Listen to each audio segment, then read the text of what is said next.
நம்ம நண்பர்கள் சொன்னாங்க, களத்துக்கு போனவங்க நம்முடைய தம்பிகள் இருந்து நிறைய பேர் மாற்று கருத்து கொண்டவர்கள் கூட சொன்னாங்க, ஃபீல்டுக்கு போயிட்டு வந்து பார்த்து 41 குடும்பத்துல ஒரு குடும்பம் கூட விஜய் மேல அதிர்க்கு. கரூர்ல ஒருத்தர் கூட விஜய் விமர்சி.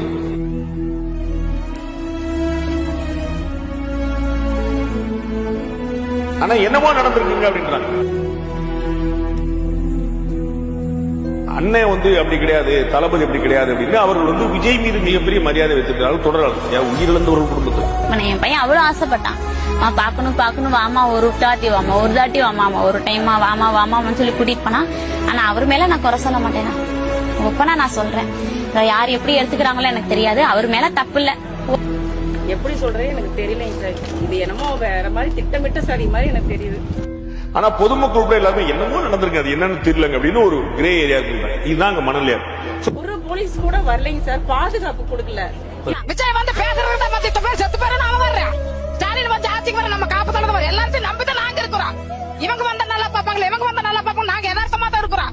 யதார்த்தம் வந்து சூதத்தை வச்சு அரசியல் ஆட்சி ஓடுது.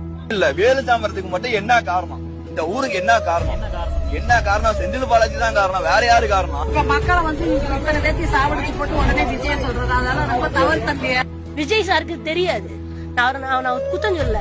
இந்த இடம் தகுதியான இடமான ஒரு போலீஸ்காரனுக்கு தெரியாது, கரூர்ல இருக்கிற ஒரு போலீஸ்காரனுக்கு தெரியாதா? எல்லாத்துக்கும் பொறுப்பு முதல்ல இந்த இடத்துக்கு அப்ரூவ்டு கொடுத்த ஆளுங்கட்சி.